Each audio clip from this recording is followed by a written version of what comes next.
I did feel at some point that I deserved some internal peace.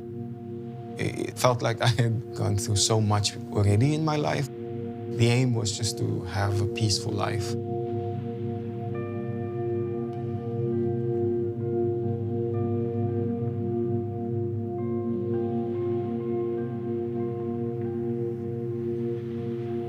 My work deals with my own lived experience. Growing up in Cape Town in the 1980s, during the last part of the apartheid era, there's definitely something very meditative about weaving. Doing it for a while, you get lulled into this alternative state. You start watching yourself do it, you're almost on autopilot, and that's kind of the moment we look for, that moment of separation from yourself. There is a tradition in South Africa of weaving. A lot of the rope I use is sold as like washing line rope for really cheap. The beads, of course, is just the costume jewelry, so not expensive things.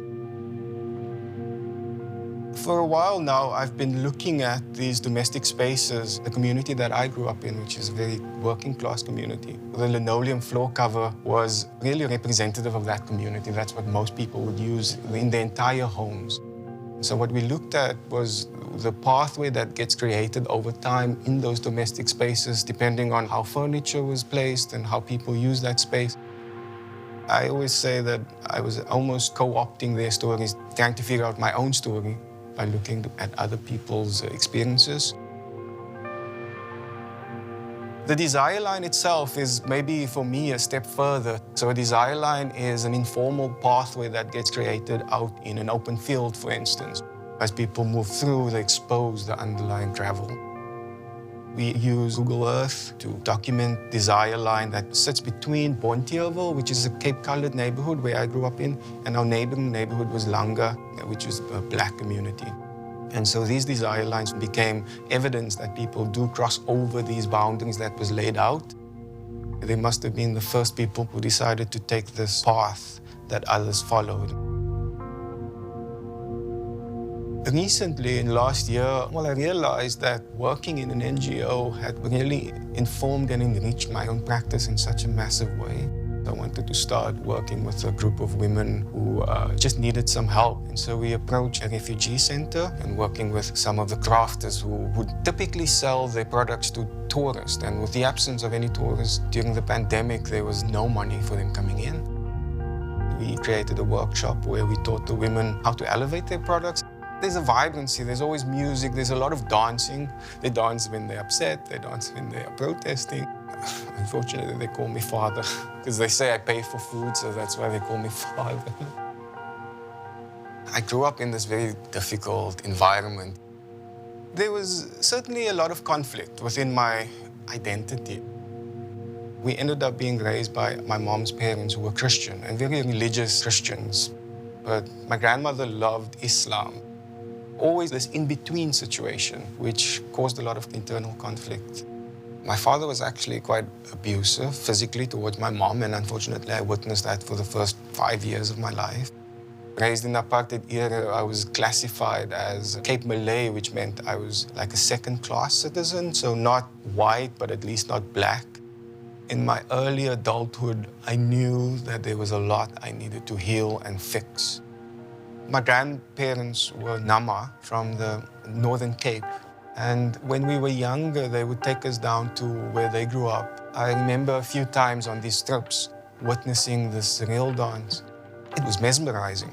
It was mesmerizing watching their feet kick, kick, kick, and there's clouds of dust just coming up. So there's something so beautiful about these figures moving in this cloud as the dust rises. And it's what I referenced, at least visually, when I made the installation. People feel connected to the ground, and it really centers around the earth and the dust. They have a deep love for that land. Sufism is the mystical side of Islam. There's this constant flow between what's happening internally and externally, whether it's through projecting onto others things that really comes from within, or whether it's internalizing things that has come from the external. So I kind of set on this journey to heal myself as best I can. Sufism really gave me that platform to reset things, and start fresh.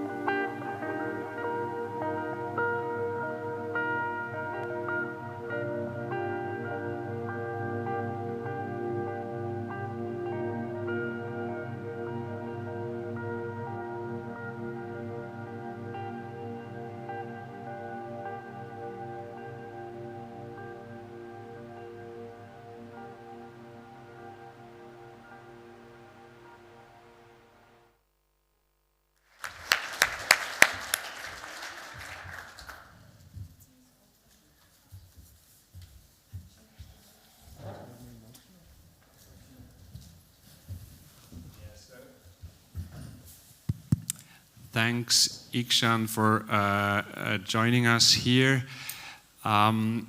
He's here thanks also to the endless crisis, the COVID crisis, because his show was supposed to be last year, then we had to move it again. And then we were preparing the Engadin art talks, and you know, as you know, matter and memory. And then I said, well, Igshaan Adams is coming, and it's exactly about, as you could see in this film, about matter and memory. So, you know, Philip said, and it also applies to Igshaan's works, which you can see at Kunsthalle Zurich. That's why he's in Zurich, in Switzerland. So, as Philip said, you know, matter, memory, past and present. It's very present here. Benjamin said something interesting. He said information translated into matter, and I thought, yeah, that's a perfect description to what you do. Pamela said memory is matter, matter is memory. And then this whole idea about, you know, walking, what David brought up, and actually you, as with your seeing your designs, how much pathways are important. And that was, and then I hand over to Igshaan, but that was a very interesting experience now for me this week installing the show with Igshaan. You know how you go usually into an exhibition? It's most of the time it's more or less linear. Sometimes it's circular. But with Igshaan, we had to do constantly this and this and this and this and this. And so I thought, okay, there's a whole different way of thinking an exhibition. How do you build an exhibition? Because exhibitions are about bodies moving in a space. And so that's what one of the many things that I now learned from Igshaan. So maybe you could, I wanted to ask you if you could develop a bit further this idea of desire lines, which is actually an existing expression in South Africa or maybe in English. So you could say something about the desire lines, the park, the domestic, the public, the private. Sure. Hello everybody. Hi, and thank you for having me. The desire lines, yeah. Well, I always feel a little bit inclined to give a bit of my history because I do feel it informs a lot of my practice, especially the earlier on. And I feel, I mean, I related so much to Bergson and having read a little bit to prepare for this talk, because I do feel like my practice has had, there's a continuum, you know, and this constant kind of jumping into some kind alternative universe, like I explained earlier about the weaving. There's something about the weaving that loosens up my sense of being present, and then something else. I almost slip into somewhere else internally, and in that space, I feel there's information, there's experiences that I can then bring back with me and hopefully imbue the work with, if that's at all possible. But your question with the desire lines, I initially, because of all the conflict around my identity and the way I grew up, I knew as an adult that I was very ill prepared for adulthood and that something needed to be fixed. So I started obsessing about my own domestic space with the idea that there are clues and evidence, and maybe this is an external world that I can use to piece together information internally, so kind of something physical that I can use to kind of deal internally with things. And it was never about getting to a certain point, but rather the process itself becoming transformative. So this domestic space, I then realized the people within that space became important for me to understand what had happened to me in my earlier life and why. Because also they left traces. Yes, of course. There's traces of those people within me, is the thought I had, but I was just using the floor of our own domestic space as a way of thinking about those things, the traces left on the floor. But also you told me when you first started to just, before you started to weaving, you used existing carpets, prayer carpets. So, yes. So why would you use existing or old carpets?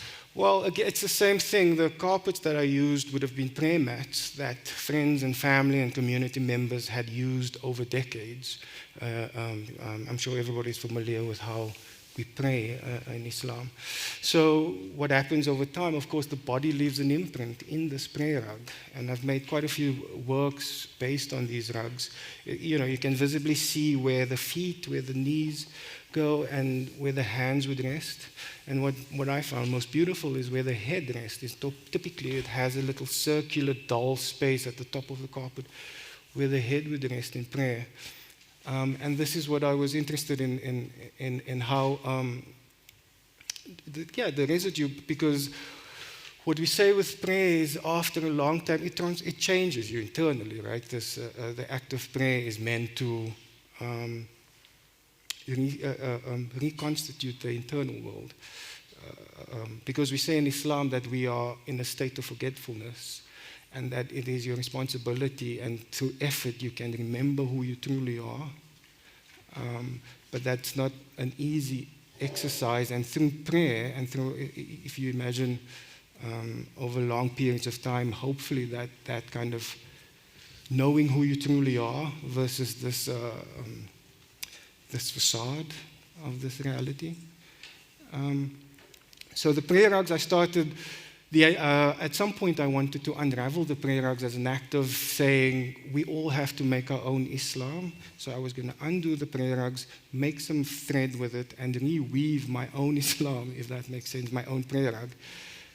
This became quite difficult because the amount of material I needed was, the companies I approached, they just wouldn't allow me to introduce my own materials into their machines. And one of the companies there then showed me the rope that they already make. And this is a recycled rope. They basically just, whatever material is meant to be thrown away, they throw back into the machines, and they mix up all the different specialized fibers to make this recycled rope. And that is the rope they sell to me and that I use in my work. So you didn't take an existing rug or carpet initially and unraveled it?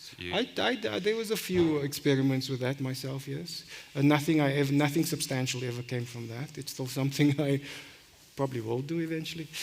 But so from there, you stitched together these existing carpets with the traces, just also like people leave traces in the landscape, desire lines as you call them. And then the next step you go into weaving. But so, did you start weaving yourself, or did you get in contact with people? No. How did that go? Well, you're working at an NGO. Exactly. I came through community projects. I come from a family of crafters and makers. I mean, they always, my family, my aunt, my mom, everybody always had an approach to making things, to changing what, it was never about what this thing looked like, but what it could be. So the curtain often became a dress, then the dress becomes something else, and then it just kind of continuously changes form, the same substance.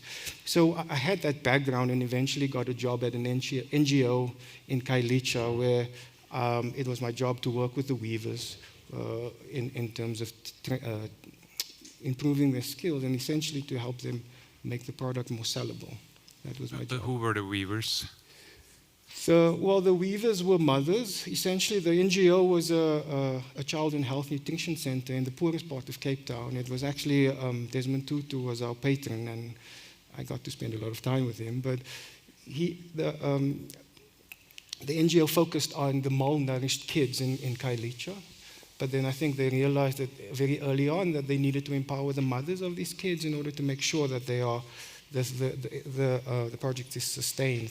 So they created a job employment project, which was the weaving, and they used recycled material from the textile industry in Cape Town. So your art comes out of that workshop working with these other people. Exactly. So it was important for me to learn to weave in order to help them best. And so I actually sat on the idea of weaving for 5 years before I actually made a woven work myself. My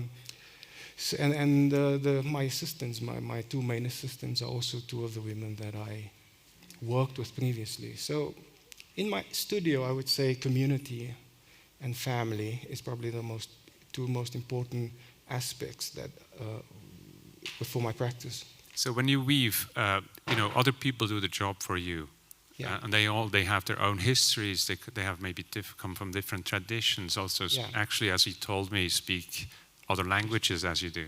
Yeah, we speak 3 different languages: Afrikaans, Xhosa, and English. And so their knowledge, how much of their knowledge gets into the carpets? How much autonomy do they have? Oh, yeah. How does it go? Well, what I enjoy about it is that I know them so well, So my two main assistants I've worked with back then, so that was maybe 12, 13 years ago. The people they then brought in would be family members of them. So I have this long history with all of them, essentially.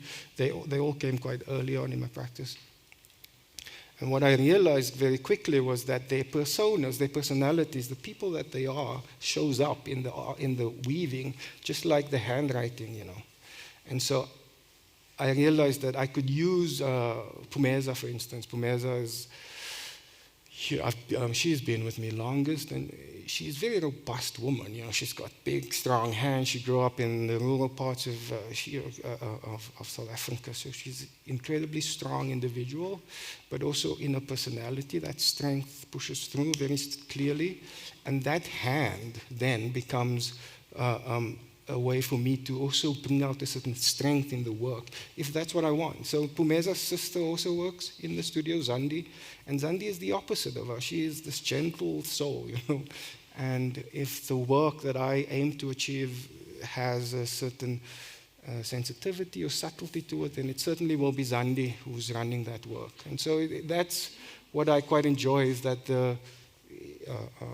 their personas show up. It's as if I'm asking someone else to write my autobiography, and the handwriting, since it's a visual language, is part of how you experience it.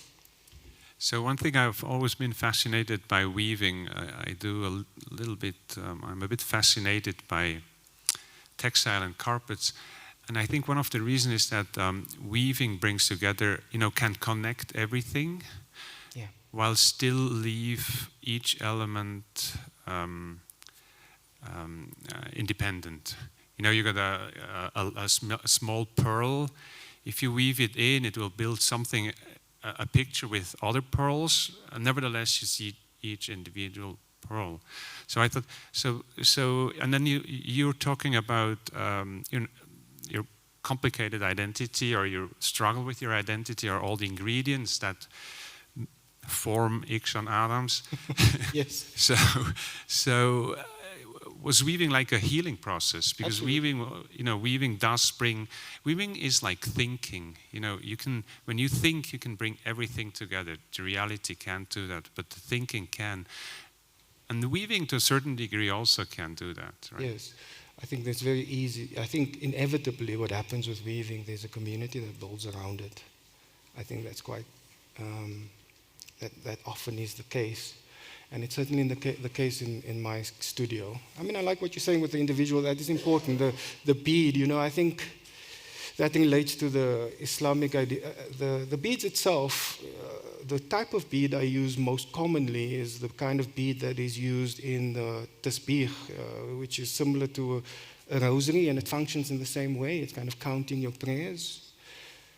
And in that, what we call zikr, or the remembrance, it translates as remembrance. It's an act of remembering who you truly are, who you've forgotten you were.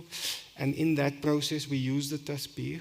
And for me, that association remains within the work is that if I say Allahu Akbar in once, it might not have that same kind of impact internally, but if I repeat it continuously, thousands and thousands of times over time, the belief is that the vibration of the term activates the greatness within me, and that's the act we hope to achieve. And within Islam, we have the 99 attributes that we believe.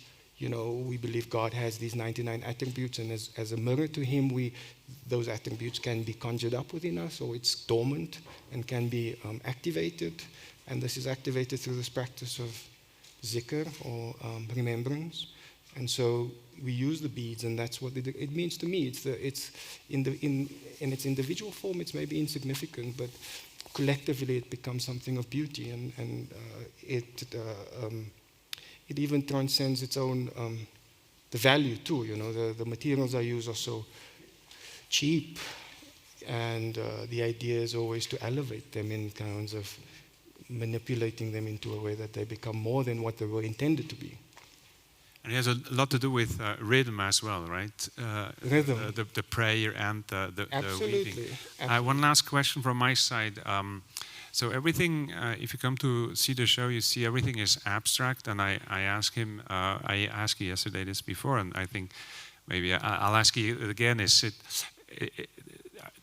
it abstract because of your religious belief, where you're not supposed to represent the figure? Did you ever do something more figurative? Yes, I did. Well, let me just first of all say I don't mean to misrepresent myself. I'm not that religious. I'm just very interested in the Sufism, or the mysticism within Islam, which really has changed my life.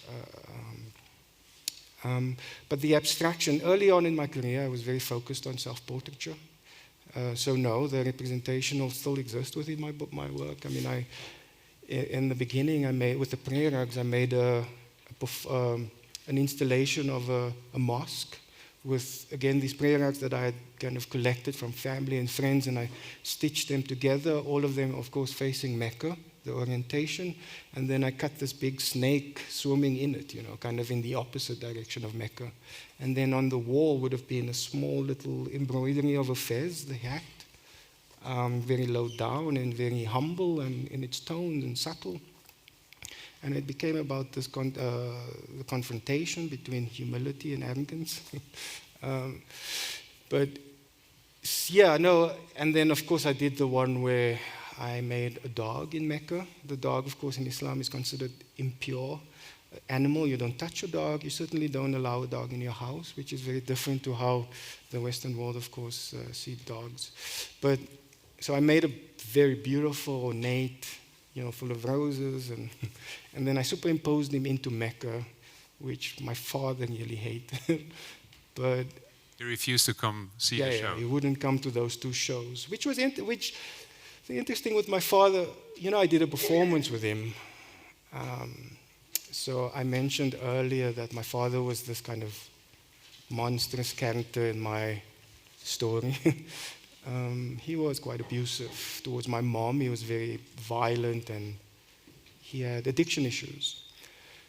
And so in my early 20s, when I decided that I was going to fix myself, he became the first person I looked at, right? So he was the first one that I was going to grapple with in terms of what his contribution was towards who I became, and how do I need to reset this thing so that it becomes a healthy thing, And so I came up with the idea of doing a performance with him where he washes and prepares my body in the Islamic ritual as if I had died, which was a very intense performance and experience to go through, super intense. I mean, I kind of became a little bit obsessed with death, and at some point was convinced that I had pulled my own death closer.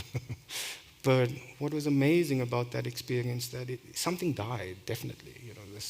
I feel like a version of myself that was fixed in this relationship with him, that could never see him as anything other than that, had to go. And it opened up this kind of moment where we could renegotiate a relationship that was father and son, And it worked. It worked. And I then continue to do these performances with other family members, my grandmother, my brother, my sister, my mom, all with the intention of interrogating their contribution. Thank you. Thank you for telling us all these very personal stories. I would say... So I don't know if I answered your question, actually, about the abstraction. I also forget to rerun the film, which is okay. I think they give me signs. Okay. Do you accept questions? Sure, of course. Okay, 2 questions. We don't have time, probably. Good. It seems to me the journey starts with your... Sorry, thank you very much. I could relate so well with what you said. So it seems to me your journey starts with this in-between space between Islam and Christianity, search for identity. So the alternative space you dive in, the space you feel there's information, which the practice is collective. It's individual searching, but the realization is through collective, the weaving. And in between, there is both sides shaping you and the people you work with. And my question is, at the end, what did you find about your identity, who you truly are, the healing, and the vibration of the tone, the transcendence, the elevation, the rhythm? And can I understand at the end, Sufism take over the Christianity? The other thing is between your father, the relationship when you say something died, can I understand that something cosmetic comes in? Like something from the universe comes into you, there's something beyond of you, the identity between you and your father, there's another life. I'm not sure I understood that question, but I kind of got a little bit... Same I don't here. want to scare you. So maybe it was just a very beautiful comment, but we didn't really understand the question up here. Thank you anyway. I can try and speak to what I think you were speaking about this kind of... I heard you say something about entering into this alternative space and this information that kind of comes... it is true. I mean, I don't want to sound like a crazy person. It is a true experience that I had. But I understand that. Yeah, and it's even... I downplay it, but it's a lot more than what I'm kind of... I understand. That's why I'm asking. With the conclusion I came to in terms of searching about identity, I mean, there was a moment, a real amazing moment where I heard that I am light, a source of light. It was a piece of information that I received. You answered my question. Okay, a second question. A source of light. You in the back.